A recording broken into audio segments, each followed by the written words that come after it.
Hello friends, कैसे हो आप सब। बिल्कुल मस्त। और कैसे चल रही है आप लोगों की तैयारी। तो देखो, आज हम सॉल्व करेंगे एक मॉडल पेपर। पूरे पूरे 50 क्वेश्चनों का सेट है और टोटल 100 नंबर का है। ठीक है। और 9 अक्टूबर के लिए है। नेट जेआरएफ का फर्स्ट पेपर है। 1 घंटा टाइम है। 50 क्वेश्चन है, 100 मार्क्स का है। यहाँ से आप अपना एनालिसिस कर लेना। ध्यान रखना, इतना टफ पेपर नहीं आएगा। पहली बात यही है कि इतना डिफ़िकल्ट पेपर नहीं आएगा। इस पेपर से आप अपना एनालिसिस कर लेना, ठीक है। और इस यहाँ पर आप जितने मार्क्स लेके आ रहे हो, उससे 5-10 मार्क्स ज़्यादा ही आएंगे आपके पेपर में। कम आने का कोई चांस नहीं है, क्योंकि इतना डिफ़िकल्ट पेपर कभी नहीं आता। मैंने बहुत हार्ड पेपर बनाया, ये ध्यान में रखना है आपको, ठीक है। तो अब हम क्वेश्चन नंबर 1 से स्टार्ट करते हैं। चैनल पर जो नया है, एक बार चैनल को सब्सक्राइब कर लो, वीडियो को लाइक कर देना और अपने फ्रेंड्स के साथ इस मॉडल पेपर को शेयर कर देना, ठीक है। मैं एम रखता हूँ 1000 व्यूज का, ठीक है। 1000 व्यूज का मैं एम रखता हूँ। देखता हूँ आप मेरे को 1000 व्यूज़ दिलाने में कितनी हेल्प करते हो, ठीक है। तो जो भी इस वीडियो को देखता है वो तुरंत अपने फ्रेंड के साथ शेयर कर दे प्लीज़, ठीक है। मैं 1000 व्यूज़ का एम रखा हूँ, मात्र 1000। मैं 10-20 हज़ार व्यूज़ का नहीं रख रहा इसका, ठीक है। क्वेश्चन नंबर पहला, कथन दिए हुए हैं, शिक्षा शास्त्रियों के नाम दिए हुए हैं। शिक्षण कला एवं विज्ञान है। शिक्षण एक त्रिध्रुवीय प्रक्रिया है। शिक्षण अधिगम को अभिप्रेरित करने वाली प्रक्रिया है। 3H, B.O. Smith, John Dewey, L.N. Gauge और विलियम। बताओ क्वेश्चन नंबर 1 का सही आंसर क्या होगा। और देखो, अपनी एक आंसर की खाली पेज लेके बैठ जाओ, उसमें आप आंसर नोट करते जाना कि आप कितने क्वेश्चनों को सही करते हो, आपको बताना है लास्ट में। तो यहाँ पर देखो, ऑप्शन सी बिल्कुल सही आंसर है। सी में हम मिलाते हैं। शिक्षण एक कला और विज्ञान है, ये किसने कहा था, गैज ने कहा था। शिक्षण एक त्रिध्रुवीय प्रक्रिया है, जॉन डीवी ने कहा था। शिक्षण अधिगम को अभिप्रेरित करने वाली प्रक्रिया है, स्मिथ ने कहा था। और 3H ब्लूम ने दिया था, ठीक है। 3H ब्लूम ने कहा था। शिक्षण अधिगम को अभिप्रेरित करने वाली प्रक्रिया है, B.O. स्मिथ ने कहा था। शिक्षण एक त्रिध्रुवीय प्रक्रिया है, जॉन डीवी ने कहा था। शिक्षण कला एवं विज्ञान है, L.N. गेज ने कहा था, ठीक है। तो एक क्वेश्चन था ये। अगला क्वेश्चन है क्वेश्चन नंबर 2। शैक्षिक अवसरों की समानता के लिए किस आयोग ने संस्तुति की थी। माध्यमिक शिक्षा आयोग 1952, भारतीय शिक्षा आयोग 1964, नरेंद्र देव समिति, राष्ट्रीय शिक्षा आयोग 1966। बताओ, शैक्षिक अवसरों की समानता के लिए किस आयोग ने संस्तुति की थी। तो देखो, यहाँ पर सही आंसर होगा भारतीय शिक्षा आयोग 1964, ठीक है। प्लीज़ 1000 व्यूज़ का टारगेट है मेरा 9 अक्टूबर से पहले पहले। 9 अक्टूबर से पहले पहले 1000 व्यूज़ होने चाहिए। तो प्लीज़ सभी की सभी हेल्प करना। मैं बहुत शानदार मॉडल पेपर लेके आया हूँ और इसकी आप PDF भी ले सकते हो। PDF लेने के लिए जो कॉन्टैक्ट नंबर है वो इसी वीडियो के डिस्क्रिप्शन में पड़े हुए हैं, और इसी वीडियो के डिस्क्रिप्शन में मेरे टेलीग्राम ग्रुप का लिंक भी पड़ा हुआ है, तो वहाँ से भी आप PDF ले सकते हो, ठीक है। तो 1000 व्यूज़ का एम है, प्लीज़ इसको कैसे भी करके अचीव करो। जो भी देख रहा है वीडियो को, 5-7 फ्रेंड्स के साथ, अपने फ्रेंड्स के साथ वीडियो को शेयर करें। अगला क्वेश्चन है, सम्मिलित करो लिस्ट फर्स्ट को लिस्ट सेकंड से। रचनात्मक मूल्यांकन, संकलनात्मक मूल्यांकन, सतत एवं विस्तृत मूल्यांकन और परंपरागत मूल्यांकन। शिक्षण अधिगम प्रक्रिया के क्रियान्वयन स्तर पर पाठ के अधिगम द्वारा विद्यार्थियों के विकास का आकलन, अंतिम अधिगम प्राप्ति को ग्रेडिंग प्रदान करना, क्विज एवं परिचर्चा, ठीक है। आपको सम्मिलित करना है। यहाँ पर क्वेश्चन नंबर 3 में आपको सम्मिलित करना है, और ये आपके पास टोटल 4 ऑप्शन है। Option A, option B, option C और ऑप्शन डी। बताओ क्वेश्चन नंबर 3 में सही आंसर क्या होगा। तो देखो, यहाँ पर मैं जो सही आंसर मैं खुद बता देता हूँ। रचनात्मक मूल्यांकन शिक्षण अधिगम प्रक्रिया के दौरान किया जाता है। संकलनात्मक मूल्यांकन पाठ के अधिगम द्वारा विद्यार्थियों के विकास का आकलन किया जाता है। सतत एवं विस्तृत मूल्यांकन अंतिम अधिगम प्राप्ति को ग्रेडिंग प्रदान करना। परंपरागत मूल्यांकन क्विज एवं परिचर्चा, ठीक है। तो क्वेश्चन नंबर 3 में ऑप्शन बी बिल्कुल सही आंसर है, पहला, दूसरा, तीसरा और चौथा। ठीक है, अगला क्वेश्चन है, अधिगम का स्रोत है इस तरह: समस्या समाधान, अवधारणात्मक अधिगम, श्रृंखलाबद्ध अधिगम और मौखिक अधिगम। बताओ क्वेश्चन नंबर 4 में सही आंसर क्या होगा। तो देखो, अधिगम का सर्वोच्च स्तर क्या है? अवधारणात्मक अधिगम है। क्या है? अवधारणात्मक अधिगम। ऑप्शन बी बिल्कुल सही आंसर है यहाँ पर। आगे चलते हैं अगले क्वेश्चन पर। क्वेश्चन नंबर 5वां, सूक्ष्म माइक्रो अध्यापन अधिक प्रभावशाली है। सूक्ष्म माइक्रो अध्यापन अधिक प्रभावशाली है।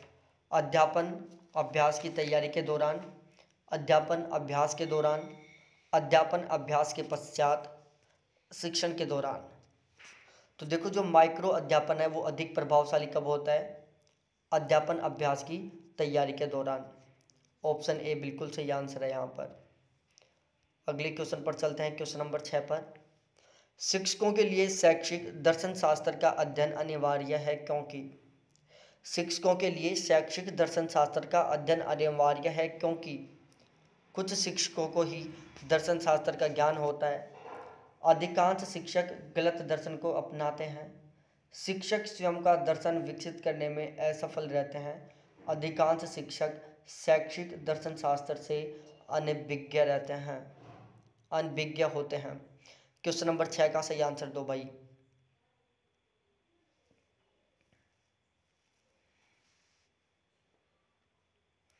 वीडियो को रोक रोक के देखो, किसी भी तरीके से देखो, लेकिन सभी के सभी सही आंसर दो। ऑप्शन सी यहाँ पर सही आंसर होगा। ठीक है जी, तो यहाँ पर ऑप्शन सी बिल्कुल सही आंसर है। आगे बढ़ते हैं अगले क्वेश्चन पर। अगला क्वेश्चन है क्वेश्चन नंबर 7वां।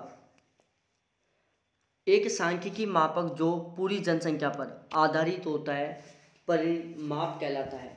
वह मापक जो नमूने पर आधारित होता है कहलाता है। नमूना चयन परिमाप कहलाता है, निष्कर्ष कहलाता है, सांख्यिकीय कहलाता है, प्रतिभाग आधारित विधि कहलाता है। क्वेश्चन नंबर 7 का सही आंसर दो भाई। आंसर सभी को देना है और प्लीज़ अपने फ्रेंड्स के साथ भी शेयर करते जाओ और अपना स्कोर प्लीज़ ज़रूर शेयर करना कमेंट करके कि आपका स्कोर क्या होता है यहाँ पर। ऑप्शन ए बिल्कुल सही आंसर है यहाँ पर। अगला क्वेश्चन है, अध्ययन के चरों का चयन कब किया जाता है? अध्ययन के चरों का चयन कब किया जाता है? प्रतिदर्श के चयन के समय, आंकड़ों के चयन के समय, समस्या के वैज्ञानिक परिभाषीकरण के समय, अवधारणा के निर्माण के समय।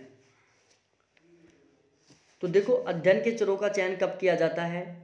समस्या के वैज्ञानिक परिभाषीकरण के समय। कब किया जाता है? समस्या के वैज्ञानिक परिभाषीकरण के समय। अगला क्वेश्चन है भाई लोगों, क्वेश्चन नंबर 9।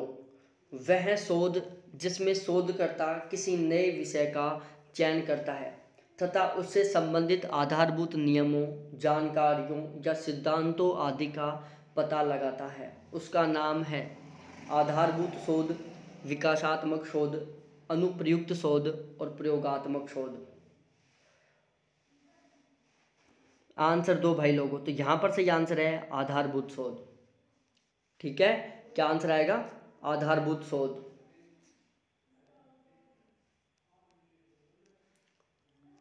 दसवां क्वेश्चन भाई लोगों, वो मिलान करने वाला है। एक साइड शोध के प्रकार हैं, दूसरे साइड उनकी विशेषताएं हैं। ये शोध के प्रकार हैं: अन्वेषणात्मक शोध प्रारूप, वर्णनात्मक शोध प्रारूप, निदानात्मक शोध, ठीक है, और चौथा है प्रयोगात्मक शोध प्रारूप। ठीक है जी, यहाँ पर आप इसके ऑप्शन भी पढ़ लो। किसी शोधकर्ता द्वारा शोध समस्या के वास्तविक कारणों को जानकर उसका निदान करना, शोध अध्ययन के विषय के बारे में तथ्य संकलित कर उनका विवरण प्रस्तुत करना। तीसरा है किसी विशेष सामाजिक घटना का उत्तरदायी कारण खोजने में प्रयुक्त, और चौथा है सामाजिक घटनाओं एवं व्यवहारों का अध्ययन करने के लिए अपनाया गया शोध। तो बताओ क्वेश्चन नंबर 10 का सही आंसर क्या होगा? तो देखो, 10 का सही आंसर है ऑप्शन बी। बी के अकॉर्डिंग देखा जाए तो 2 3 3 2 1 4 सही है। ठीक है, तो देखो यहाँ पर तो ये बिल्कुल सही है। प्रयोगात्मक शोध प्रारूप क्या होता है कि सामाजिक घटनाओं एवं व्यवहार का अध्ययन करने के लिए अपनाया गया शोध प्रारूप। ठीक है, इसके अलावा देखी जाए ये इस तरीके से मिलेगा 3 2 1। ठीक है, अन्वेषणात्मक शोध प्रारूप किसी विशेष सामाजिक घटना का उत्तरदायी कारण खोजने में प्रयुक्त। वर्णनात्मक शोध प्रारूप शोध अध्ययन के विषय के बारे में तथ्य संकलित कर उनका विवरण प्रस्तुत करना। और निदानात्मक शोध किसी शोधकर्ता द्वारा शोध समस्या के वास्तविक कारणों को जानकर उनका निदान करना। निदानात्मक शोध में क्या हो रहा है, निदान हो रहा है भाई साहब। तो निदान किसका होता है, कारणों का होता है। अगला क्वेश्चन 11वां क्वेश्चन है, और प्लीज ध्यान रखना 1000 व्यूज का टारगेट है मेरा 9 अक्टूबर से पहले पहले। कैसे भी करो, कुछ भी करो, मेरे को नहीं पता है, 9 अक्टूबर से पहले पहले 1000 व्यूज होने चाहिए। तो प्लीज़ सभी के सभी अब इस वीडियो को देखते जाओ और अपने फ्रेंड्स के साथ शेयर करते जाओ। ठीक है, बहुत इंपॉर्टेंट वीडियो है, इससे आप अपना बहुत ही गजब तरीके का एनालिसिस कर लेंगे। गुणात्मक अनुसंधान के अंतर्गत कौन कौन सी विशिष्ट विधियाँ शामिल हैं? समूह केंद्रित अनुसंधान, प्रत्यक्ष अवलोकन, जातिवृत्त अनुसंधान, अनुदैर्ध्य अनुसंधान, उपनति अध्ययन। ये टोटल 4 ऑप्शन है। गुणात्मक अनुसंधान के अंतर्गत कौन कौन सी विशिष्ट विधियां शामिल हैं ये आपको बताना है।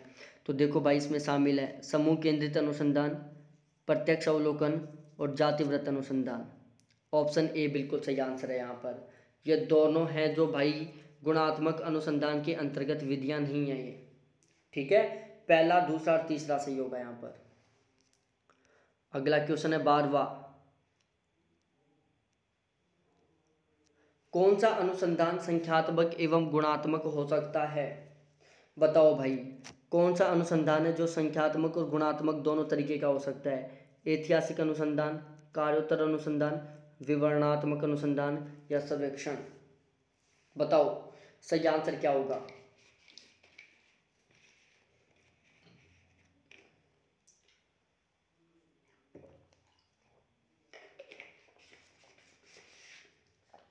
सही आंसर बताओ भाई लोगों, क्या होगा यहाँ पर?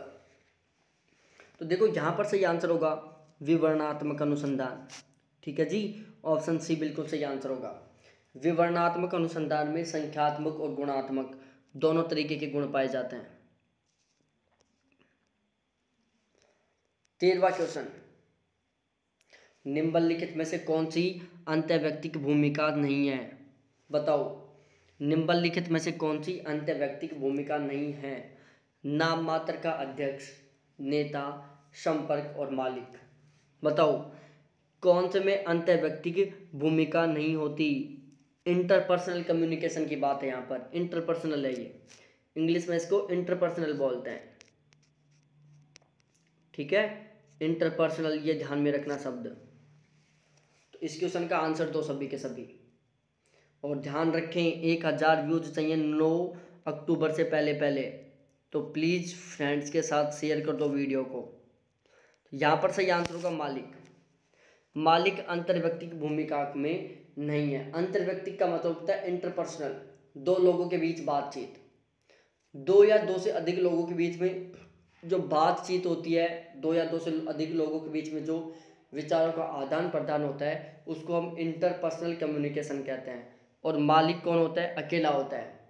मैं मेरे चैनल का मालिक हूँ, आप अपने कोई भी चीज़ के मालिक हो, तो आप आपस में बात नहीं कर सकते। संपर्क बात होता है, नाम मात्र का अध्यक्ष बात होती है, नेता बात होती है, बहुत सारे लोग हो सकते हैं, लेकिन मालिक एक ही होता है। ध्यान रखना, मालिक एक ही होता है। Question number 14। ध्यान रखना, इतना डिफिकल्ट पेपर नहीं आता। Question number 14, प्रोसेमिक्स, चेरोनेमिक्स, हप्टिक्स, गुस्टिक्स। और प्लीज़ चैनल को सब्सक्राइब कर लो, क्योंकि मैं 9 अक्टूबर तक ऐसे ही 5-7 पेपर डालूंगा। ठीक है, कल मेरा दूसरा पेपर आ जाएगा, हो सकता है कल मैं 2 पेपर बना दूं, और मैं DI के 10 DI सोल्व करवाऊंगा, जहां से अब 100% DI आएगा। तो बताओ क्वेश्चन नंबर 14 में सही आंसर क्या होगा? प्रोसेमिक्स, चेरोनेमिक्स, हप्टिक्स, गुस्टिक्स। स्थान स्थल का उपयोग, समय का उपयोग, स्वाद का प्रयोग और स्पर्श करना। तो देखो यहाँ पर मैं मिलान करके बताता हूँ। प्रोसेमिक्स क्या होता है? स्थान स्थल का उपयोग होता है। चेरोनेमिक्स क्या होता है? समय का उपयोग होता है। हाप्टिक्स क्या होता है? स्पर्श करना होता है। स्वाद का प्रयोग क्या होता है? गुस्टिक्स होता है। ठीक है, मैं बताता हूँ ये क्या समझ रहे होंगे आप। ये सारे के सारे क्या हैं? अमौखिक संचार के प्रकार हैं जिसमें शब्दों का प्रयोग नहीं किया जाता। सबसे पहले हम बात करते हैं प्रोसेमिक्स। इसमें क्या होता है? इसकी विशेषता होती है स्थानीय स्थल का प्रयोग। जैसे कोई प्रधानमंत्री की कुर्सी के पास की कुर्सी पर बैठा हुआ है, कोई भी व्यक्ति है जो प्रधानमंत्री की कुर्सी के पास की कुर्सी पर बैठा हुआ है, तो क्या है? उसके पास पावर है। हम डायरेक्टली समझ जाएंगे कि इस बेटे के पास भी पावर है। समय का उपयोग, चेरोनेमिक्स में क्या होता है? समय का उपयोग। जैसे सुबह उठते पहले हम क्या करते हैं? गुड मॉर्निंग करते हैं, भगवान के नाम लेते हैं। दोपहर में क्या करते हैं? हम अपने बिजनेस की बातें करते हैं। शाम को क्या करते हैं? हम वापस भगवान का नाम लेते हैं। तो ये क्या है? टाइम के अकॉर्डिंग हो रहा है सारा काम। ठीक है। गुस्टिक्स क्या क्या होता है? स्वाद का प्रयोग। स्वाद के आधार पर पता चलाना। किसके आधार पर? स्वाद के आधार पर। मीठा है, खट्टा है, कड़वा है, इसके आधार पर पता चलाना। ठीक है। ये अमौखिक संचार के भाग है जिसमें शब्दों का प्रयोग नहीं किया जाता। स्पर्श के आधार पर, टच के आधार पर बातें करना। शरीर को टच करके, लिप को टच किया, गालों को टच किया, आंखों को टच किया, शरीर को टच किया, इस तरीके से। ठीक है, तो ये ध्यान में रखना। तो ये सारे के सारे क्या हैं? अमौखिक संचार के प्रकार हैं। समझ गए ना? स्थान का उपयोग, कोई भी पावर वाली सीट के पास में बैठा है, पावर को बता रहा है। जैसे कोई कलेक्टर की गाड़ी चला रहा है तो हमारे मन में फीलिंग होती है इस बंदे के पास भी पावर है। ठीक है। कोई प्रधानमंत्री की कुर्सी के, कोई राष्ट्रपति के पास में बैठा हुआ है, डायरेक्ट होती है कि इस बंदे की थोड़ी ऊंची लेवल की पहुंच है। ये तो हमें रहता है ना कि यार इस बंदे की थोड़ी ऊंची पहुंच है। समय का उपयोग मैंने समझा दिया आपको। समय का उपयोग, सुबह शाम वाला सिस्टम। अंतर्व्यक्तिक संप्रेषण प्रक्रिया में शामिल हैं। क्वेश्चन नंबर 15, अंतर्व्यक्तिक संप्रेषण प्रक्रिया में शामिल है दो या दो से अधिक व्यक्तियों के मध्य विचारों तथा सूचनाओं का आदान प्रदान, सूचना के प्रत्यक्ष अथवा अप्रत्यक्ष आदान प्रदान, सामाजिक संबंध, दो या अधिक लोगों के मध्य अंतःक्रिया का होना, दूसरों के व्यवहार का मूल्यांकन। अंतर्व्यक्तिक संप्रेषण प्रक्रिया के बारे में बताना है। ये टोटल 5 ऑप्शन आपके पास में, 5 कथन है। ठीक है। अंतर्व्यक्तिक संप्रेषण प्रक्रिया में शामिल है, बताना है। क्वेश्चन नंबर 15 है, ये टोटल 4 ऑप्शन है। तो यहां पर क्या होगा? सही आंसर मैं बताता हूं।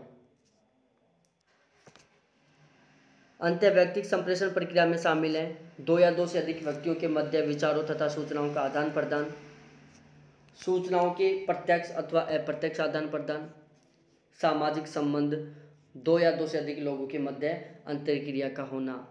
ये अंतर्व्यक्तिक संप्रेषण से संबंधित है। दूसरे के व्यवहार का मूल्यांकन ये नहीं है। ठीक है, मूल्यांकन की तो बात होती नहीं है।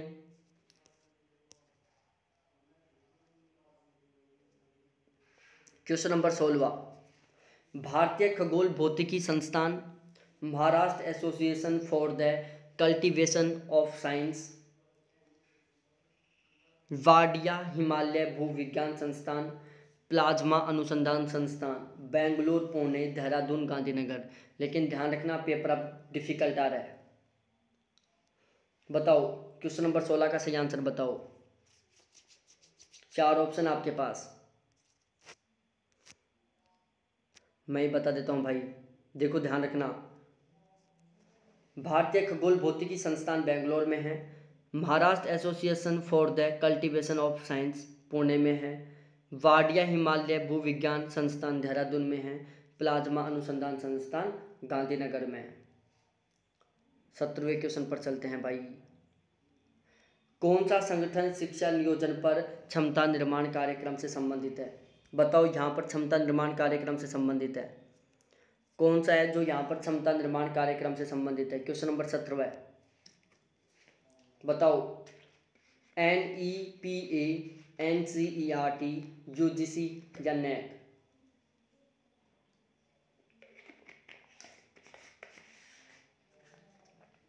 तो देखो यहाँ पर क्षमता निर्माण कार्यक्रम से संबंधित है, NEPA।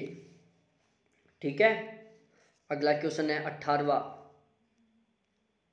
कौन सा सुमेलित नहीं है? टॉक टू ए टीचर, शिक्षकों को प्रशिक्षण प्रदान करना, ईशान उदय छात्रवृत्ति योजना, डिजिटल कार्य योजना, निगरानी पोर्टल, अच्छा प्रदर्शन करने वाले संस्थानों की पहचान करना, आस्क ए क्वेश्चन, निःशुल्क अध्ययन सुविधा। बताओ 18वें क्वेश्चन का सही आंसर क्या होगा?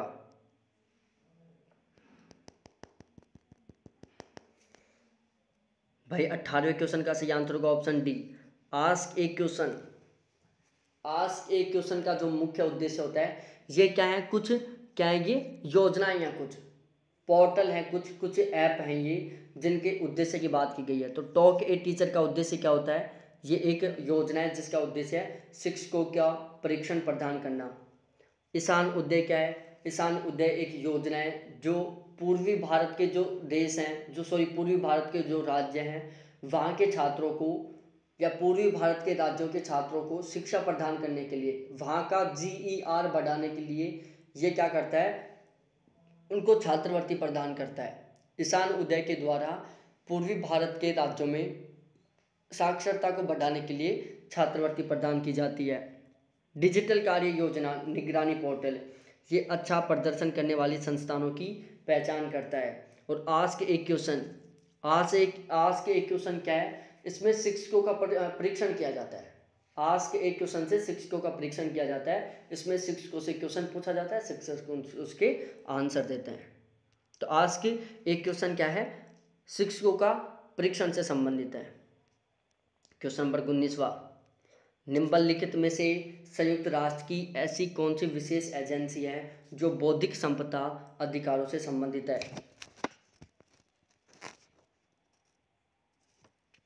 बताओ यहाँ पर सही आंसर क्या होगा?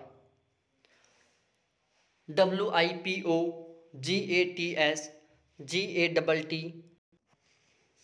WIPO, GATS, GATT call. बताओ यहाँ पर सही आंसर क्या होगा? बहुत गजब का क्वेश्चन है, बता दो भाई आंसर। इस क्वेश्चन का आंसर हर किसी को बताना है। चलो मैं ही बता देता हूँ भाई लोग, आप तो बताने वाले हो नहीं, ठीक है। और ओवरऑल स्कोर बताना, आपका स्कोर क्या होता है। यहाँ पर होगा WIPO, ठीक है, WIPO। इसकी फुल फॉर्म आपको खुद को बतानी है। भारतीय संविधान की सही प्रकृति को दर्शाता है। भारतीय संविधान की सही प्रकृति को दर्शाता है। एकात्मक, ऑप्शन बी संघीय, ऑप्शन सी संसदीय, ऑप्शन डी रूप में संघीय और आत्मा में एकात्मक। बताओ, तो ध्यान रखना, भारतीय संविधान की सही प्रकृति को क्या दर्शाता है? रूप में संघीय और आत्मा में एकात्मक। ऑप्शन डी बिल्कुल सही है। अगला क्वेश्चन है भाई 21वां क्वेश्चन, मिलान करना है। विश्व स्वास्थ्य दिवस, विश्व एड्स दिवस, विश्व खाद्य दिवस, विश्व पृथ्वी दिवस। 7 अप्रैल, 1 दिसंबर, 16 अक्टूबर, 22 अप्रैल। 21वें क्वेश्चन का सही आंसर दो। देखो मैं खुद मिलान करके बताता हूं यहाँ पर। विश्व स्वास्थ्य दिवस 7 अप्रैल, विश्व एड्स दिवस 1 दिसंबर, विश्व खाद्य दिवस 16 अक्टूबर और विश्व पृथ्वी दिवस 22 अप्रैल। ठीक है जी, तो इस तरीके से आप मिलान कर दो इसका। ऑप्शन ए यहाँ पर बिल्कुल सही आंसर होगा। अगला क्वेश्चन है 22वां, फ्लाई ऐश में मौजूद है। ऑप्शन ए सिलिकॉन मोनोऑक्साइड व calcium oxide, option B silicon dioxide व calcium carbonate, option C silicon व calcium, option D silicon dioxide व कैल्शियम ऑक्साइड। क्वेश्चन नंबर 22 का सही आंसर बताओ। तो ध्यान रखना, जो फ्लाई ऐश होता है उसमें क्या मौजूद होता है? सिलिकॉन डाइऑक्साइड व कैल्शियम ऑक्साइड, सिलिकॉन डाइऑक्साइड व कैल्शियम ऑक्साइड।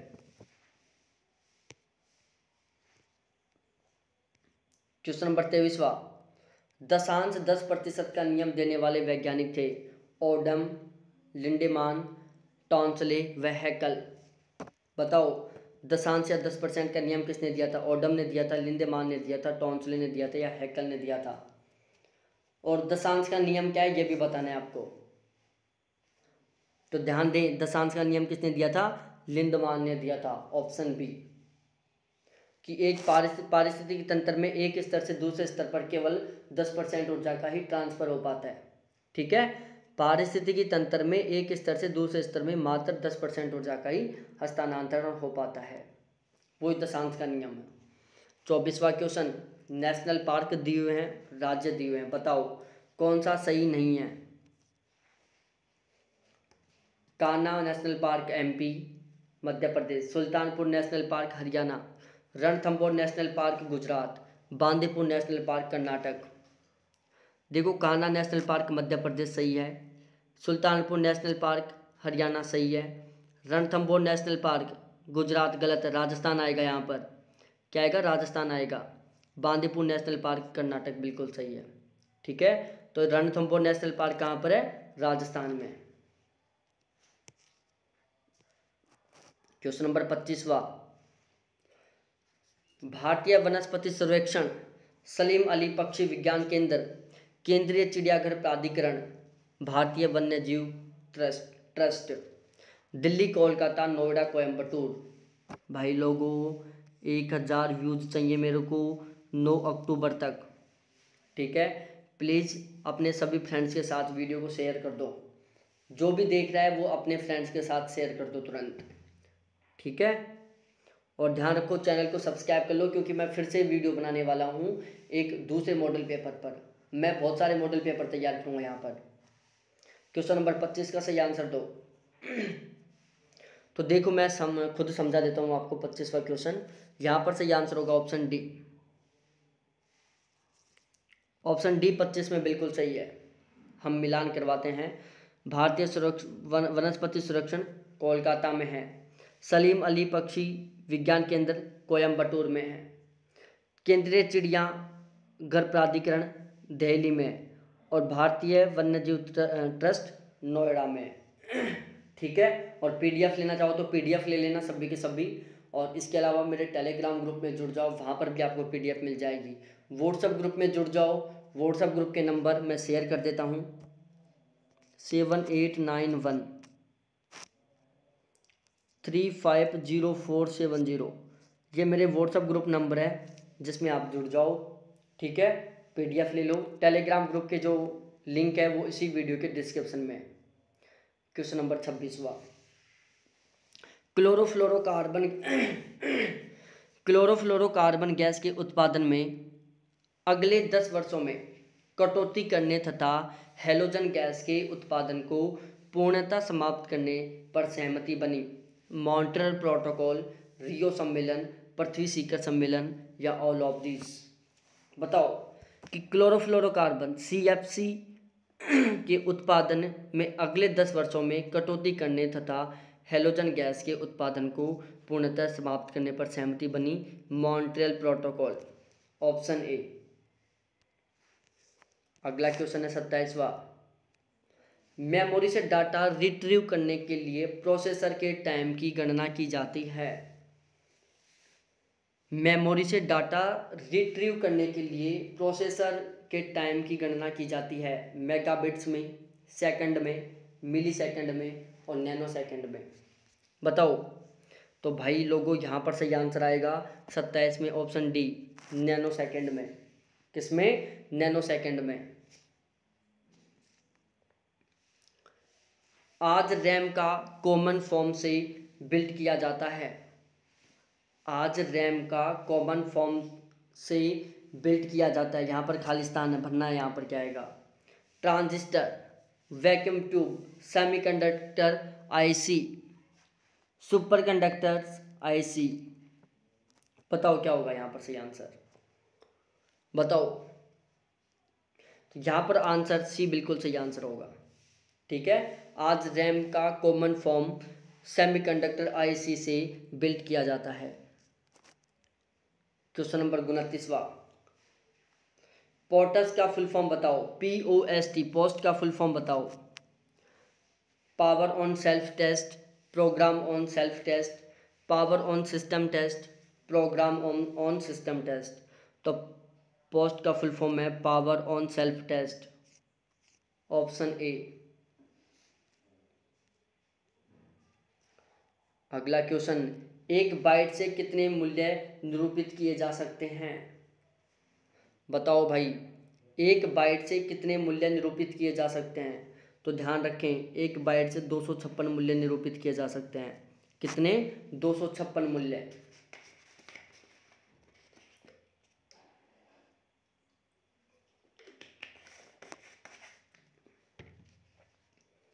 अगला क्वेश्चन है, दो कथन दिए हुए हैं, चार निष्कर्ष दिए हुए हैं।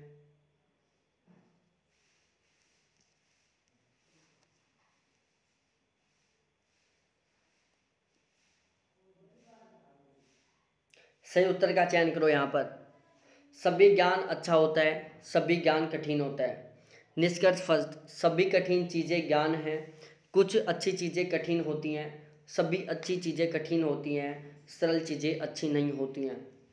वीडियो को रोक रोक के सोल्व करो आप, कोई दिक्कत नहीं है, लेकिन हर क्वेश्चन का आंसर दो। ठीक है जी। तो क्वेश्चन नंबर 31 का सही आंसर क्या होगा? ऑप्शन बी, कुछ अच्छी चीज़ें कठिन होती हैं।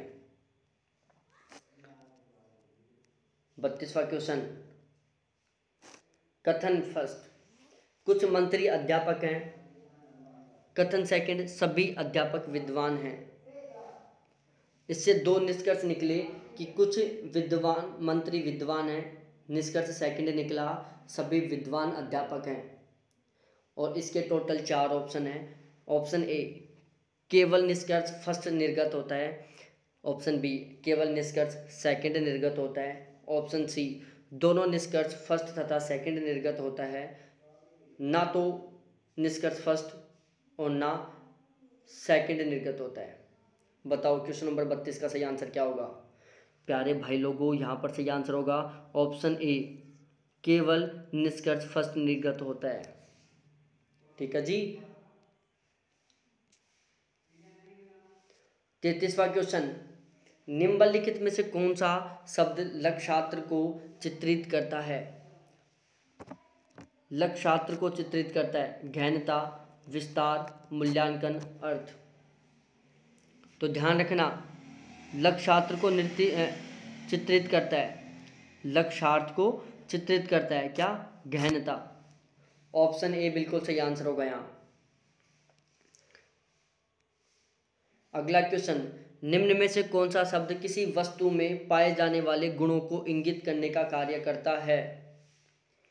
कौन सा शब्द किसी वस्तु में पाए जाने वाले गुणों को इंगित करने का कार्य करता है? मूल्यांकन, मुख्यार्थ, लक्ष्यार्थ, कोई नहीं। बताओ। तो यहाँ पर सही आंसर क्या होगा? लक्ष्यार्थ होगा। कि कौन सा शब्द किसी वस्तु में पाए जाने वाले गुणों को इंगित करने का कार्य करता है, वो कौन सा है? लक्ष्यार्थ है। आगमनात्मक तर्क आमतौर पर होता है। बताओ। आगमनात्मक तर्क आमतौर पर होते हैं, विश्लेषणात्मक होते हैं, सहज ज्ञान युक्त होते हैं, संश्लेषिक होते हैं, या सौंदर्यात्मक होते हैं? बताओ।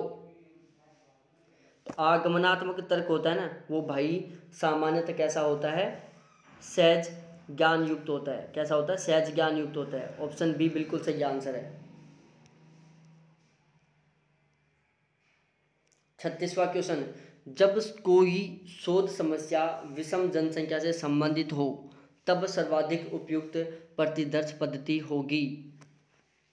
जब कोई शोध समस्या विषम जनसंख्या से संबंधित हो तब सर्वाधिक उपयुक्त प्रतिदर्श पद्धति होगी। समूह प्रतिदर्श, यादृच्छिक प्रतिदर्श, सुविधाजनक प्रतिदर्श, लॉटरी पद्धति। वीडियो को रोक रोक के आंसर दो, लेकिन हर क्वेश्चन का सही आंसर दो। पहली बात, वैसे तो आपको वीडियो रोकना नहीं चाहिए, क्योंकि मैं टाइम बिल्कुल सही ढंग से सेट कर रखा हूँ यहाँ पर। ठीक है जी। यहाँ पर आप थोड़ा टाइम बचा के सॉल्व करो। 1 घंटे में पेपर करना होता है, तो आप वीडियो को रोक रोक के भी आंसर दे सकते हो। 36वें का सही आंसर क्या होगा? यहाँ होगा भाई यादृच्छिक स्ट्रेटिफाइड प्रतिदर्श।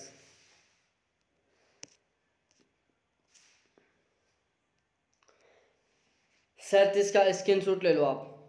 37वें क्वेश्चन का स्क्रीनशॉट ले लो जो लाइव चल रहा है, और बाकी जो वीडियो को देख रहे हैं वो वीडियो को रोक लो और फिर इसका आंसर दो। मैं इसका आंसर बता देता हूँ, यहाँ पर ऑप्शन ए होगा।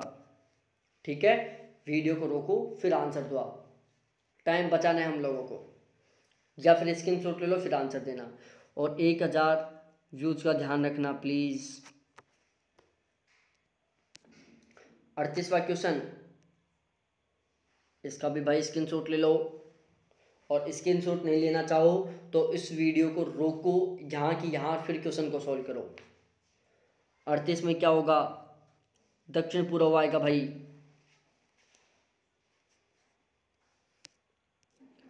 39वां, रोको वीडियो को, स्क्रीनशॉट लो और सॉल्व करो इसको। इसका आंसर मैं बताता हूँ आपको, ऑप्शन बी होगा। ठीक है, 1000 व्यूज का ध्यान रखना प्लीज़ 9 अक्टूबर से पहले पहले, तो इसलिए सभी के सभी अपने फ्रेंड्स के साथ शेयर करो वीडियो को। 40वां क्वेश्चन, ZX?NF?TRQO, बताओ सही आंसर क्या होगा? या तो वीडियो को रोक के सॉल्व करो या स्क्रीनशॉट लेके साइड में रख दो फिर सॉल्व करो। यहाँ पर मैं आंसर बता देता हूँ, ऑप्शन ए टी आएगा यहाँ पर भाई, टी। ठीक है जी। उसके बाद हमारे क्वेश्चन आते हैं डीआई के। ठीक है, तो यहाँ पर आप ना तो डीआई को सही ढंग से सॉल्व कर पाओगे और ना ही इस अध्ययन बोध को सही ढंग से सॉल्व कर पाओगे। लास्ट में ये आंसर की पड़ी हुई है सभी के सभी 50 क्वेश्चनों की। ठीक है, तो इसी वीडियो के डिस्क्रिप्शन में टेलीग्राम ग्रुप का लिंक पड़ा हुआ है, मेरे टेलीग्राम ग्रुप को ज्वाइन करो। बाई चांस कोई टेलीग्राम नहीं चलाता है, व्हाट्सअप चलाता है, तो मेरे व्हाट्सअप नंबर पड़े हुए हैं इसी वीडियो के डिस्क्रिप्शन में। मेरे व्हाट्सअप नंबर पर मेरे को हाई लिख के भेजो और बोल दो कि सर हमें 9 अक्टूबर वाले पेपर को सेंड करो हमारे पास। मैं भाई लोगों तुरंत 9 अक्टूबर का पेपर सेंड कर दूंगा आपके पास, फिर सॉल्व कर लेना आप सारे क्वेश्चन। 1 घंटे का टाइम लगा के फिर आप इसका पैसेज भी सॉल्व करो, चाहे आप इसका डीआई सॉल्व करो।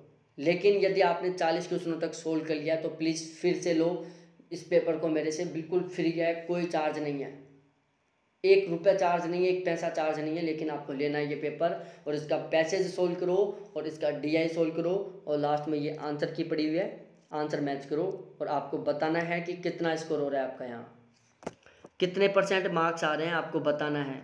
1000 व्यूज का ध्यान में रखना है, चैनल को सब्सक्राइब करना है, वीडियो को लाइक करना है और अपने फ्रेंड्स के साथ शेयर करना है।